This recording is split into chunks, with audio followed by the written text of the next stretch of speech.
Recently যা ঘটে যাচ্ছে যে প্রবাসীর বউ অন্যজনের সাথে রিলেশন কানেক্ট দেখা যায়, তা আমি আসলে ওই ধরনের কিছু একটা ফেস করতে চাই না, যার কারণে হয়তো বা যাকে আমি আপন করে নিব সে আমারই হবে। ঠিক আছে, তো তার দিকে তাকাই, ফ্যামিলির দিকে তাকাই, আর কতদিন বাইরে থাকবো ওই হিসাব করেই মানে তাদের সাথে আমি কাটাবো বাকি জীবনটা। আসসালামু আলাইকুম গাইস, আমি ইয়াসিন অপূর্ব। আজকে প্রবাসী বিনোদন আড্ডায় স্বাগত জানাচ্ছি। আজকে আমাদের প্রবাসী বিনোদন আড্ডায় কে থাকছে? আসসালামু আলাইকুম। ওয়ালাইকুম আসসালাম। আসসালামু আলাইকুম। ওয়ালাইকুম আসসালাম। আসসালামু আলাইকুম। ওয়ালাইকুম আসসালাম। কেমন আছেন ভাইয়া? জি আলহামদুলিল্লাহ, আপনি ভালো আছেন? আলহামদুলিল্লাহ ভালো। আপনি কেমন আছেন? আছি আলহামদুলিল্লাহ ভালো। আপনি কেমন আছেন? আলহামদুলিল্লাহ ভালো। তিনজনই আলহামদুলিল্লাহ ভালো আছেন। আগে আমি জানতে চাই যে তিনজন আসলে কি, মানে ফ্রেন্ড নাকি ভাই? ফ্রেন্ড। তিনজনই Friend. ফ্রেন্ড। জি আসলে ভাইয়ার কেমন যাচ্ছে আসলে প্রবাস জীবন? চলছে আলহামদুলিল্লাহ। মানে সব মিলিয়ে ভালো যাচ্ছে তো? আছে। আপনার যেরকম রাখছে আলহামদুলিল্লাহ। আপনার কত বছর? তাও 2 বছর। 2 বছর। হ্যাঁ। আপনার কত বছর? জি আমারও সেম 2 বছর ক্রস করলাম আর কি।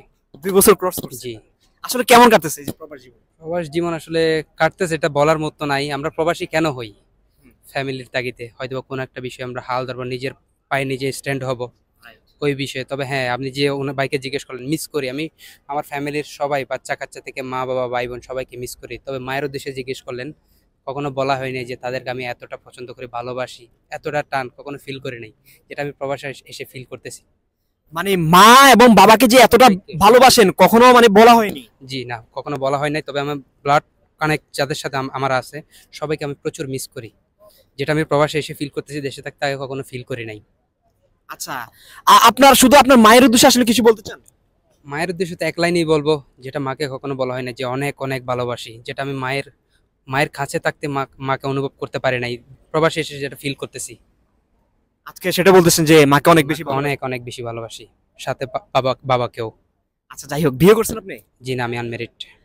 আচ্ছা, আমি একটু ওনার সাথে অ্যাড করি। যারা অ্যাকচুয়ালি বিয়ে করে নাই তারা সবচাইতে বেশি মা এবং বাবার প্রতি অনেক বেশি ভালোবাসা এবং টান থাকে। আপনি কি মনে করেন? হ্যাঁ ওইটাই। আচ্ছা, আমি আপনাকে একটা পার্সোনালি কোশ্চেন করি। যারা বিয়ে করে নাই, প্রবাসে যারা আছে এখনো, তো তারা বিয়ে করার পরে আসলে ফ্যামিলি থেকে মা বাবা বা আত্মীয় স্বজন যারা আছে বলে তুই আগে যেমন ছিলি বিয়ে করার পরে তেমন নাই, ওই বিষয় নিয়ে আসলে কি বলতে চান? এটা তো সচরাচর রেগুলার হয়েই থাকে, কারণ আপনি ফ্যামিলিতে এখন আমি যতই বেশি ভুল করি না কেন, কোনো রকম আমার উপর চাপ আসবে না, বা মা বাবা বলবে না যে তুই আমাদের থেকে দূরে সরে গেছিস, তুই চেঞ্জ হয়ে গেছিস, বলবে না। কিন্তু বিয়ে করার পরে আর কি মা বাবারা মনে করে কি ছেলেরা আমাদের থেকে ওই বউয়ের প্রতি বেশি আকৃষ্ট, তার প্রতি বেশি প্রায়োরিটি জ্ঞাপন করতেছে, ওইটাই মনে করে। তবে আসলে না, কারণ হয়তো আপনি বউয়ের দিকে বলতে যাই, এক সাইড তো হইতে হবে, দুজনের আপনি একসাথে ম্যানেজ করতে পারবেন না। হয় মায়ের দিকে বলা লাগে, নাইলে বউয়ের দিকে বলতে গেলে মায়ের দিকে খারাপ, মায়ের দিকে বলতে গেলে বউয়ের দিকে খারাপ, যে আমি তার জন্য এত কিছু ছেড়ে আসলাম, সেই আমাকে সাপোর্ট করতেছে না, সেই আমার কেয়ার করতেছে না, এটাই। আচ্ছা, যাই হোক, উনি কিন্তু খুব সুন্দর একটা কথা বলেছেন। এন্ড এইটা আমরা কিন্তু আমাদের প্রবাসী ভাই যারা আছি তারা সচরাচর কিন্তু এইসব সিচুয়েশনে পড়তে হয়, মানে ফ্যামিলির কথা শুনতে হয়, মা বাবার কথা শুনতে হয়। তো আমি মনে করি যে আমাদের ফ্যামিলি পরিবার আসলে এই বিষয়টা বোঝা উচিত। আচ্ছা, এই যে প্রবাসে আছেন আর কত বছর থাকবেন? প্রবাসে তো বললাম তো, আমি প্রথমে বললাম যে নিজের পায়ে স্ট্যান্ড হতে হবে, কিছু একটা করতে হবে। তো কিছু একটা করা হলে যা আর কি, আমার একটা টার্গেট আছে যে আমি এত বছর বিদেশ করব, এরপরে দেশেই যাব, গর্ব হয়ে যাব, মানে একবারে দেশে চলে যাবেন? একেবারে দেশে যাবো, এরকম একটা চিন্তা ভাবনা আছে যে আমি এত সাল অব্দি প্রবাসে কাটাবো, পরে আমার ব্লাড যারা কানেক্ট আছে তাদের সাথে আমি বাকি জীবনটা কাটাবো, যে সেটা যেভাবে হোক, হয়তো এখান থেকে কিছু একটা আমি নিজের মতো সেভিং করে প্রবাসে দেশে গিয়ে ওইটা কিছু একটা ম্যানেজ করে আমি ওইখানেই থেকে যাব, প্রবাসী আর হব না, কারণ প্রবাসী তো আর যে সে হয় না। আচ্ছা, যাই হোক, আমি আপনাকে একটা কোশ্চেন করতেছি যে আপনি যে প্রবাস থাকাকালীন বিয়ে করবেন নাকি প্রবাস থেকে একবার চলে গিয়ে বিয়ে করবেন? একবারে চলে যাওয়া, গিয়ে বিয়ে করার ওইরকম একটা আমার চাওয়া আছে। আচ্ছা, কেন এটা কেন? কারণ দেখা যায় কি যারা বিয়ে করে আর কি, এই এমারতে বা যে কোনো প্রবাসে ব্যাক করে, হ্যাঁ, তখন হয়তো বা দেখা যায় সিচুয়েশনটা ওইরকম থাকে না, একটা মায়ামোহ কাজ করে, বা রিসেন্টলি যা ঘটে যাচ্ছে যে প্রবাসীর বউ অন্যজনের সাথে রিলেশন কানেক্ট দেখা যায়, তা আমি আসলে ওই ধরনের কিছু একটা ফেস করতে চাই না, যার কারণে হয়তো বা যাকে আমি আপন করে নিব সে আমারই হবে। ঠিক আছে, তো তার দিকে তাকাই, ফ্যামিলির দিকে তাকাই, আর কতদিন বাইরে থাকবো ওই হিসাব করেই মানে তাদের সাথে আমি কাটাবো বাকি জীবনটা। আচ্ছা, যারা মনে করেন যে এই যে বউ রেখে মানে আছে আর কি বর্তমানে, তাদের উদ্দেশ্যে কি বলতে চান? তাদের উদ্দেশ্যে বলবো, আপনি রেগুলার আপনি যাই করেন না কেন সেটা দেশে বলার বা পরিজনদেরকে বলার কোনো দরকার নাই। তবে আপনি যতটুকু পারেন সম্ভব তাদেরকে একটু সময় দিবেন। দিনে মনে করেন আপনি নির্দিষ্ট একটা টাইম বের করে, লাঞ্চ টাইমে, ডিনার টাইমে, একটা ম্যাক্সিমাম একটা টাইমে যে আপনি ওনারা ফ্রি থাকে ওই টাইমটা আপনি ওদের সাথে কথাবার্তা বলেন, খবরাখবর নেন, যাতে তাদের ওই অনুভূতিটা না আসে যে উনি আমাদেরকে ভুলে গেছে, দূরে সরে গেছে, উনি কাজের প্রেশার আমাদের সাথে কথা বলতেছে না, ওইটা যাতে ফিল না হয়। মিনিমাম একটা টাইম বের করে ওনাদের সাথে কথা বলেন, ওনাদেরকে টাইমটা দেন। আচ্ছা, আমি আরেকটা কোশ্চেন করতে চাই। এটা হয়তো আপনার কাছেও খারাপ লাগতে পারে বা আমার কাছেও বলতে আনইজি লাগতেছে, বাট এটা হচ্ছে আমাদের শিক্ষণীয় একটা বিষয়। এই যে আপনি যেটা একটু আগে বলছেন যে আসলে প্রবাসীদের বউরা অন্যদের সাথে কানেক্ট হয় বা কথা বলে, আসলে এই জিনিসটা কেন? এই জিনিসটা সবারই তো একটা চাহিদা আছে, আর একটা নির্দিষ্ট একটা গ্যাপের একটা লিমিট আছে। ওই লিমিটটা যখন ক্রস হয়ে যায় বা ওই অন্য নির্দিষ্ট একটা সাইড থেকে যখন গ্যাপটা তৈরি হয় না, ওই সাইডে দেখা যায় কি ওনারও একটা টাইম মানে বোরিং ফিল হয়, তখন একজনের সাথে কথা বলতে থাকে বা ফার্স্ট তো অনেকেরই থাকে ওই ওই সংক্রান্ত কিছু আবার অ্যাড হতে চাই। বা আর আমরা তো মানুষ, আমাদের একটা চাহিদা আছে, যে কারণে আর কি হয়ে থাকে এই জিনিসটা। হয়তো কথাগুলো আপনাদের কাছে খারাপ লাগতে পারে, বাট এইটাই সত্য। উনি যে কথাগুলো এক্সপ্লেইন করেছেন, আমি মনে করি যে প্রত্যেকটা কথার অনেক মূল্য রয়েছে। আর আসলে আমরা চেষ্টা করব যে আমাদের পরিজন যারা রয়েছে, আমরা প্রবাসী যারা আছি, তাদেরকে একটু সময় বের করে হচ্ছে তাদের সাথে কথা বলার জন্য। কারণ যদি আমাদের গ্যাপ হয়ে যায় আমাদের ভিতরে, তখন হচ্ছে এই জিনিসটা বেশি অ্যাড হতে থাকে বিভিন্ন জায়গা থেকে, রাইট? আপনি কি মনে করেন? জি হ্যাঁ, আমি ওইটাই মনে করি।